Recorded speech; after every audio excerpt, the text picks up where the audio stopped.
Lonely black lumberjack paid $5 for woman with sack on her head at auction, marries her when she says name.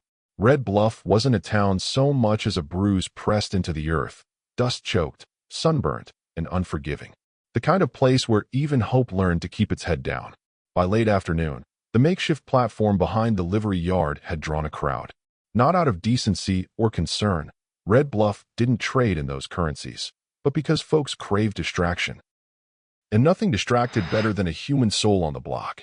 The stage was nothing more than planks nailed across two wagon crates, swaying slightly under the weight of the day's final offering. She stood there barefoot, ankles dusted in dry clay, hands tied in front of her with a strand of unraveling twine. A hood, rough, stained sackcloth covered her face, knotted tightly at the neck. No name, no voice, just silence and the fragile rhythm of her breath beneath the fabric. Quick, shallow, barely in control. A marshal with a rust-colored beard and a sun-faded badge slapped the edge of the platform. Last one, he barked, voice cracked from dust and disuse. Been hooded since she crossed into Montana. Claims she can work. Claims she'll obey. Starting bid, $5. There was a ripple of low laughter, dark, sharp, and without mirth. Might be a banshee under there, one man muttered. Or bones, someone else added. $5 just to marry a sack, came the drawl of another. Hell, I've spent less on whiskey and had more fun. Most turned away, chuckling into their beards. But a few stayed behind, not out of courage, just curiosity, waiting for a fool. That fool was Elias Maddox. He hadn't come looking for a wife. He hadn't come looking for anything. Truth was, Elias didn't come to Red Bluff often, only when he had to. He lived out in the timberline, alone with his traps and silence, a man better with wolves than people. But something in the way she stood straight, still, not pleading, held him. He stepped forward, his boots grinding the red dirt, and reached into the pocket of his duster. When his fingers closed around the $5 silver he'd earned selling pelts, he hesitated only a moment. Then he pulled them free and placed them on the corner of the platform. The marshal raised a brow, then grinned through broken teeth. Well now, $5 it is. No one else moved. No one else spoke. The crowd just watched, trying to decide if what they'd witnessed was kindness or lunacy. Elias didn't wait for their opinion. The marshal handed him a length of rope, but Elias didn't take it. He stepped up onto the platform and faced the hooded woman, his shadow falling over her like the outline of a tree. He didn't reach for the sack or her hands. He simply stood there and spoke softly. You can come with me if you want. If not, I walk away. Simple as that. There was a pause, then a tiny shift of her fingers, the slightest nod beneath the hood, and that was enough. Elias offered his hand. She took it, not with trust, not yet, but with just enough hope to try. And that's how they left Red Bluff quietly with the wind at their backs. A woman with no name and a man who had forgotten his own softness. At the edge of town, he glanced over his shoulder. The auction stage stood empty. The jokes had faded. The dust had settled. But Elias would remember. He always would. The trail out of Red Bluff was long and dust-heavy, but Elias didn't say much as he guided the mule through the scrubland. The woman walked beside him, quiet as the dusk, her bare feet scuffing against the dirt. The hood remained in place, tied tight around her throat. She never stumbled, never lagged behind. If the road hurt her feet, she didn't let it show. Elias watched her from the corner of his eye, careful not to linger. He wasn't sure what kind of life she'd lived before Red Bluff, but he could tell it had taught her one thing very well: disappear, even while standing still. By nightfall, the cabin appeared like a shadow stitched into the tree line, small, square, and stubborn against the cold. He pushed the door open and stepped aside, letting her cross the threshold first. She hesitated, just for a second, then entered without a word. Inside, the hearth was cold, the room dim. Elias struck a match and lit the lamp on the wall, then moved to the fireplace. He added wood from the stack and coaxed a fire to life, orange light flickering across the cabin's wooden bones. He didn't look at her directly, but he felt her watching, cautious, unsure if this was safety or just another waiting place before something worse. He didn't ask her to sit, didn't tell her what to do. Instead, he moved slowly and deliberately through the space, as if showing her with action, this is where I boil water. That's where I keep the dry goods. The bed's mine, but the cot in the corner is clean. He pulled a folded quilt from the shelf and placed it on the cot. A bar of soap, a tin cup, a worn but clean cloth. No orders, just offerings. When he finally turned to look at her, he caught her mid-glance, head slightly bowed, sackcloth still in place. "You're safe here," Elias said, his voice steady. "You can leave that on as long as you need." She gave no reply, just the slow, even rise of her chest. She stood for a moment longer, then moved to the cot and sat, hands still tied in front of her, fingers curled like dried leaves. Elias didn't try to untie her. She'd tell him when she was ready. The days passed with the rhythm of silence. Elias rose early, tended his traps, chopped wood, and repaired the front fence post that leaned a little more every winter.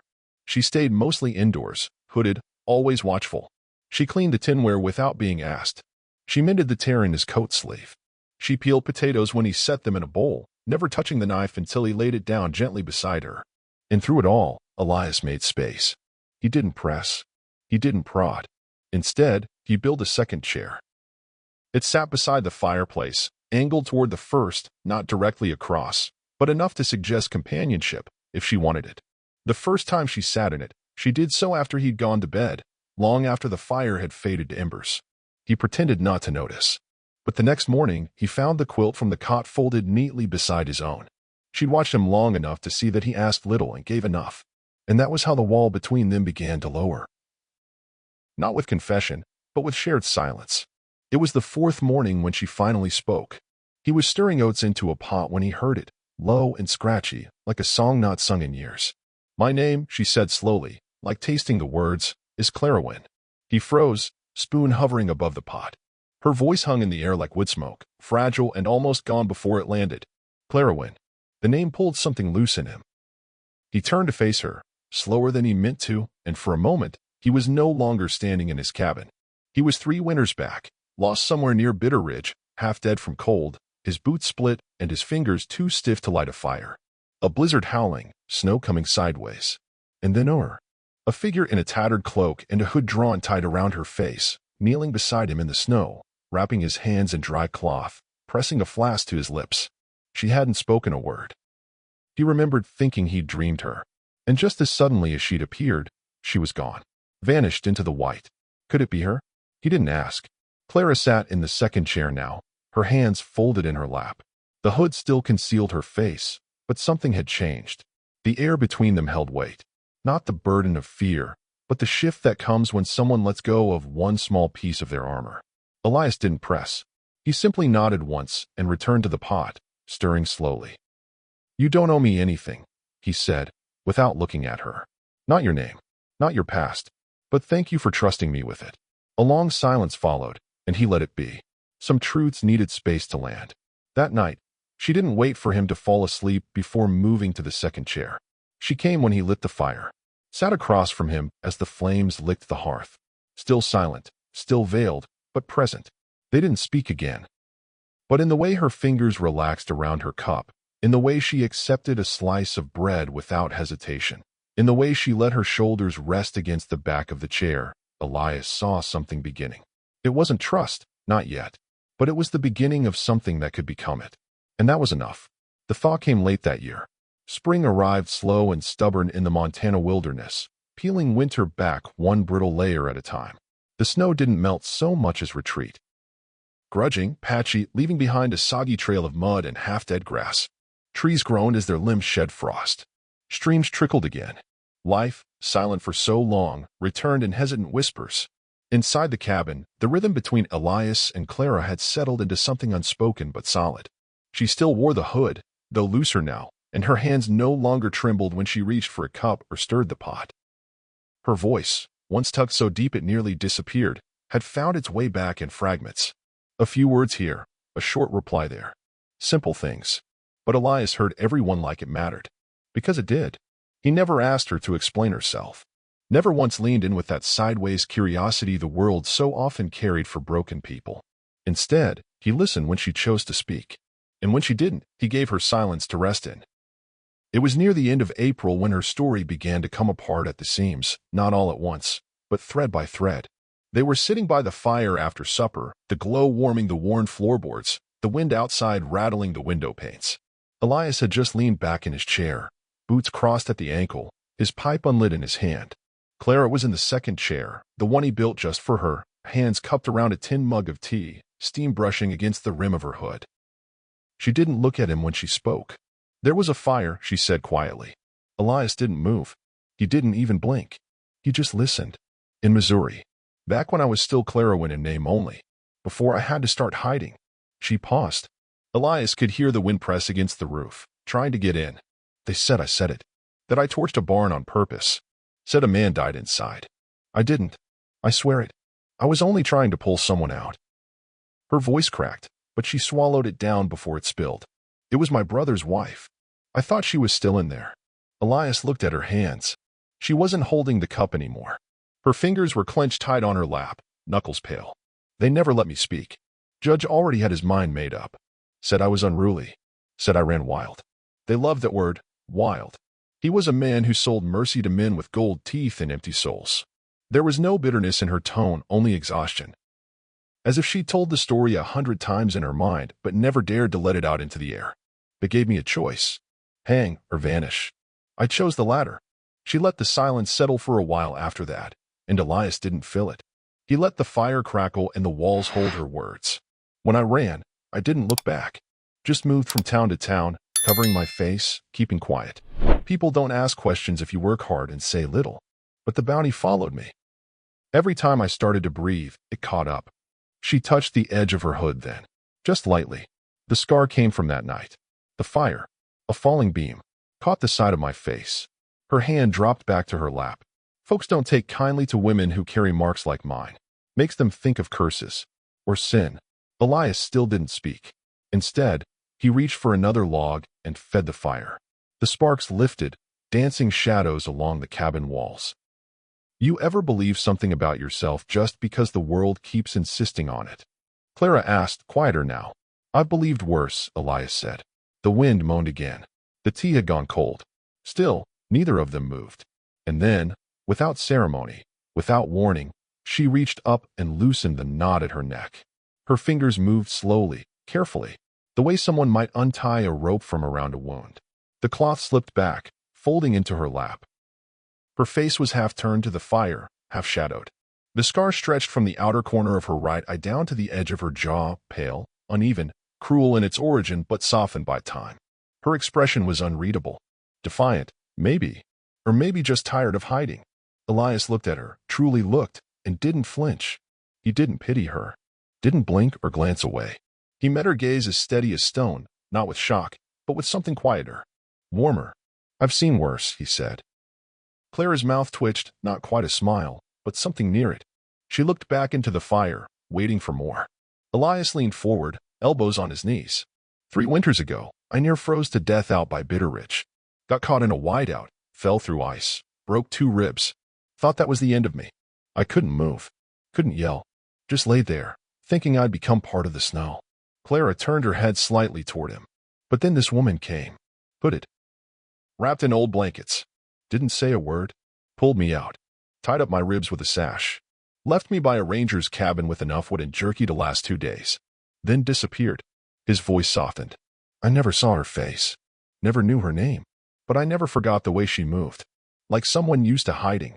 Clara didn't speak. She didn't have to. Her eyes, clear and flickering like the flame between them, said everything he needed to know.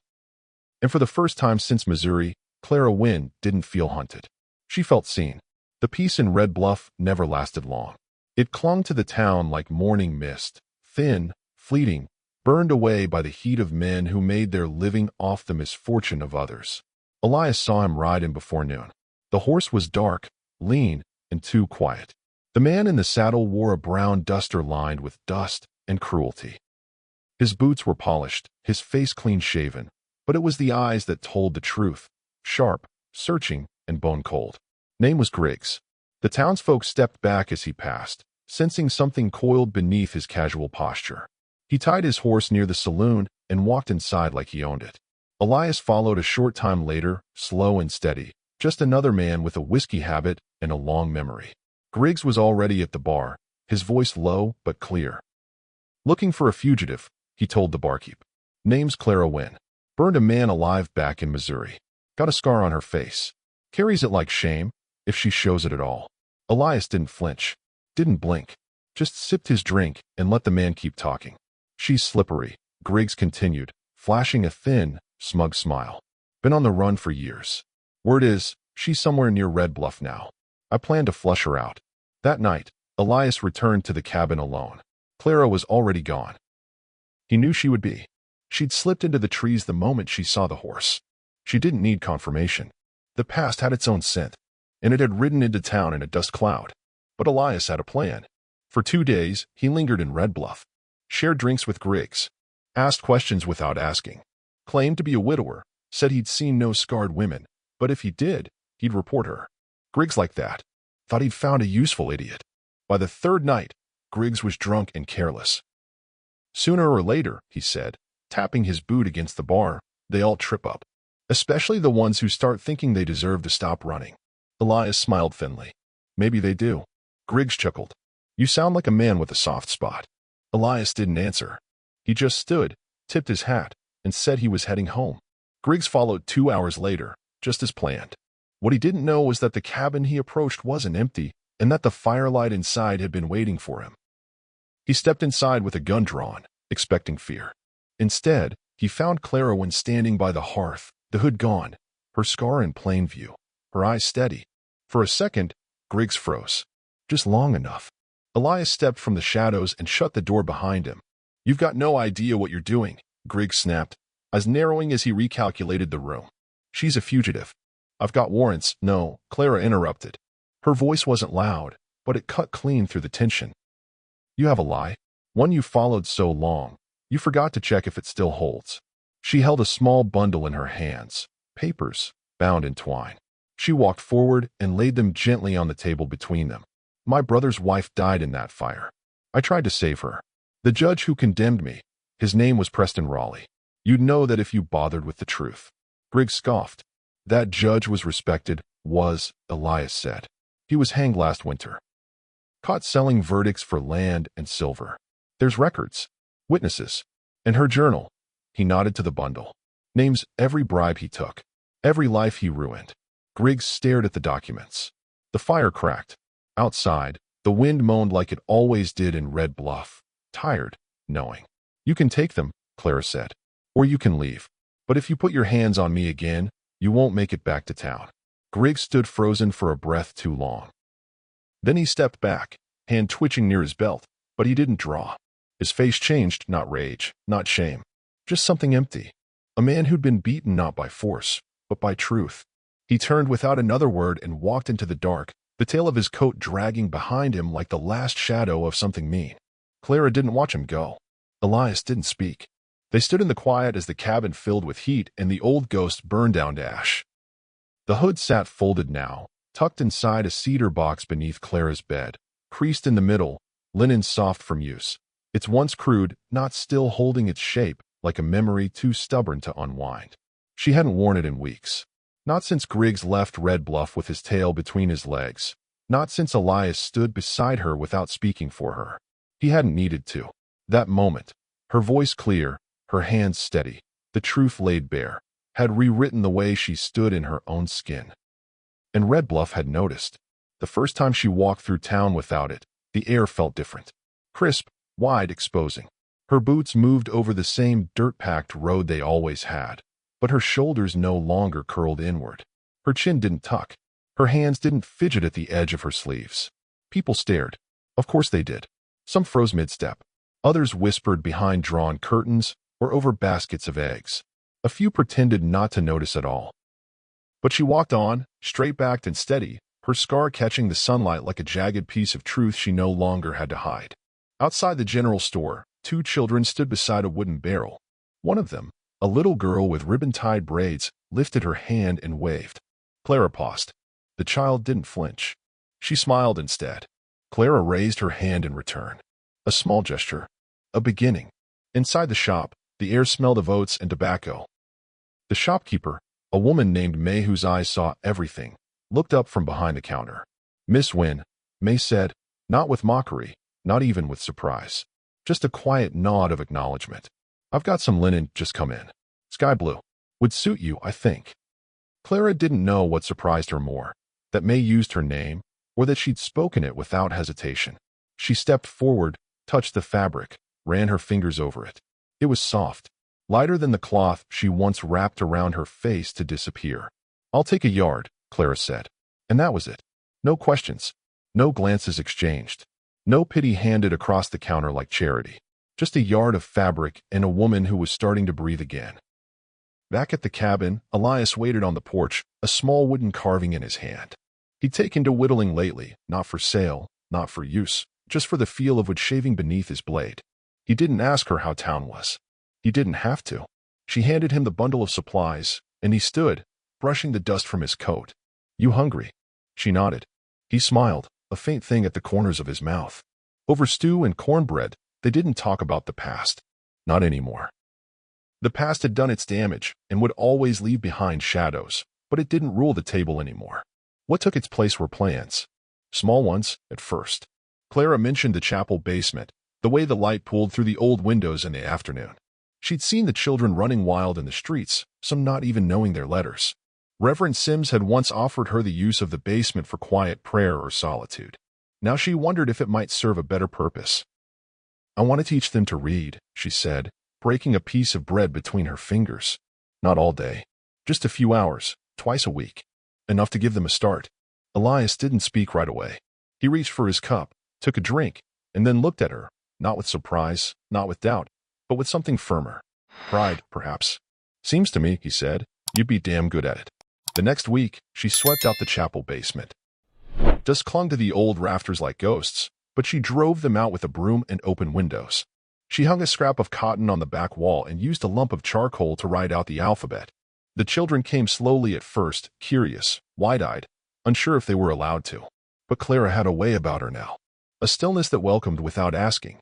A kindness that didn't force itself. Word spread, and soon the basement buzzed with the soft murmur of children learning to shape sounds with their mouths and meaning with their hands. One boy, Tommy, son of the blacksmith, asked her once, while tracing the letter S with a stub of chalk, why her face looked the way it did. Clara knelt beside him. "A fire," she said simply. "Long time ago. Did it hurt?" "Yes," she answered, brushing the chalk dust from his fingers. "But it hurt less when I stopped hiding from it." Tommy nodded like it made perfect sense and went back to practicing his S. At night, Clara returned to the cabin, tired in the best way. She washed her hands, tied back her hair, and sat beside Elias in the second chair, the one he built just for her. They didn't speak much. They didn't need to. The hood remained in the cedar box beneath the bed. She hadn't burned it. Some part of her knew it still mattered, not as a symbol of shame, but as a reminder of what she'd come through. It had protected her once. But now it could rest. One evening, as the wind slipped through the trees and the moonlight touched the cabin roof, Clara unrolled a piece of parchment at the table. She drew out plans, not grand, not flashy, just outlines, lessons, a list of books to order, a letter she meant to write to a woman she'd known years ago, back when her name still meant fear. She signed it, this time with her full name. Clara Wynne. Not hiding, not running, just beginning. And outside, Red Bluff slept on, not yet realizing that something had shifted, that the quiet woman with the scar and steady eyes had become part of its fabric. Not as a ghost, but as a presence. And this time, she would stay. They gathered in the old town hall, where the floors creaked like brittle promises and the rafters groaned with dust. Red Bluff hadn't seen a traveling judge in over a year, and now the benches were packed. Faces familiar and unfamiliar, all turned toward the front where a single chair waited for Clara Wynne. She stepped forward slowly, eyes level, shoulders straight. No hood, no shadow, just her name and the truth she carried like a flame in her chest. Elias stood behind her, not in front, not beside, just close enough that she could feel him there if her strength wavered. But it didn't. The judge, a square-jawed man with travel-worn eyes and a reputation for fairness, adjusted his spectacles as Clara placed the bundle of documents before him. "I have letters," she said calmly, "and journals. Witness accounts. The man who condemned me, Judge Preston Raleigh, was hanged for bribery and fraud. These pages prove his lies, and prove my innocence." There was a murmur through the room. The fire in the stone hearth snapped loudly, as if lending her its voice. The judge read, line after line, page after page, and as he did, something shifted, not just in him, but in the room. Whispers stilled. Doubt blinked. When he finally looked up, his verdict was clear. "You were wrong, Miss Wynne. The court recognizes you as a free citizen, and the charges against you are dismissed. There was no applause, no cheers. Red Bluff wasn't a town for celebrations. But there was silence, and that silence held respect. Clara nodded once, then turned and walked out the front door with the wind in her hair, and her name returned to her. That night, the fire back at the cabin burned low and steady. Clara stood near the hearth, the warmth touching her cheeks, her hands still faintly stained with ink. Elias set down 2 tin cups of tea, then leaned against the wall and watched her. He didn't speak until she met his eyes. "You could leave now," he said. "Head east. Start over. No one would blame you." Clara smiled faintly. "And you?" "I'd stay, but I'd miss you." She crossed the room slowly, her fingers brushing the table's edge. Then he asked, softly, "Will you stay for good?" She didn't answer with words. Instead, she walked to the cedar box beneath the bed and lifted out the old linen hood. For a moment, she simply held it, creased, worn, a ghost of the woman she used to be. Then she reached for her sewing kit. As Elias watched, she began to stitch lace along the edge, each thread deliberate, each loop a choice. It wouldn't be a hood anymore. It would be a veil, not of shame, but of survival, not of hiding, but of becoming. And in that quiet firelight, between ash and hope, Clara chose her future, not with a vow or a ceremony, but with her hands and her heart. The sun filtered gently through the tall pines, dappling the earth in soft gold and green. A hush had settled over the clearing just outside Red Bluff, nature's own chapel, with no roof but sky, no altar but wildflowers swaying in the breeze. Clara stood at the edge of the path, her fingers clutching a small bouquet of thistle, sage, and mountain lavender. Her linen hood, once a mask, once a shield, had been transformed. Now it draped from her crown like a veil, trimmed in soft lace she had sewn by hand. It moved slightly in the wind, light as breath. Her scar caught the sun, no longer hidden, no longer softened by shadow. It shimmered without apology, without shame. The path before her, lined with petals and pine needles, led to Elias. He stood with quiet steadiness in his best shirt, hands clasped, eyes full of something deeper than joy, something earned. A few townsfolk stood behind him, May from the general store, Reverend Sims, the blacksmith, and his 2 young boys. They had come not out of curiosity, but respect. They'd seen her walk the town barefaced. They'd seen the children gather around her in the chapel basement. They had changed, slowly, because she had. Clara stepped forward. Each step down the wildflower path felt like a memory released. The cold cell in Missouri. The fire. The long miles of silence. The hood. The fear. The hunger. All of it fell away like old skin beneath her feet. When she reached Elias, he didn't speak right away. He simply took her hand, pressing her fingers between his like a promise already made. There were no grand declarations. No rings carved from gold. Just their voices, steady and low. "I don't offer perfect days," Elias said, "but I'll stand beside you in every storm." Clara held his gaze. "And I won't run," she said. "Not from you. Not from myself." Their vows weren't fancy. They were raw, forged not in fairy tale endings, but in the long, slow fire of hardship and grace. When Reverend Sims nodded and stepped back, they didn't kiss right away. They just stood there, hands still clasped, as if memorizing the weight of the moment. Then, gently, Elias touched the edge of her veil. "It suits you," he whispered. Clara smiled. "It's mine now." As they turned and walked the path together, pine needles crunching beneath their boots, the sky widened above them. Clara looked back once, just over her shoulder, toward Red Bluff. The town that once turned its back now watched her with quiet eyes. And then she turned forward, toward the cabin, toward the man, toward a life not given to her, but claimed. And the veil, once born of shame, drifted behind her like a banner of her own becoming. If you enjoyed the story of Clara and Elias, please like, share, and subscribe for more heartfelt narratives. Let us know what you think about Clara's journey, Elias's quiet strength, and how it all ended under the open sky. Rate the story on a scale of 1 to 10 in the comments, and don't forget to tell us where you're watching from. We'd love to hear from you. Your thoughts help us bring more powerful stories to life.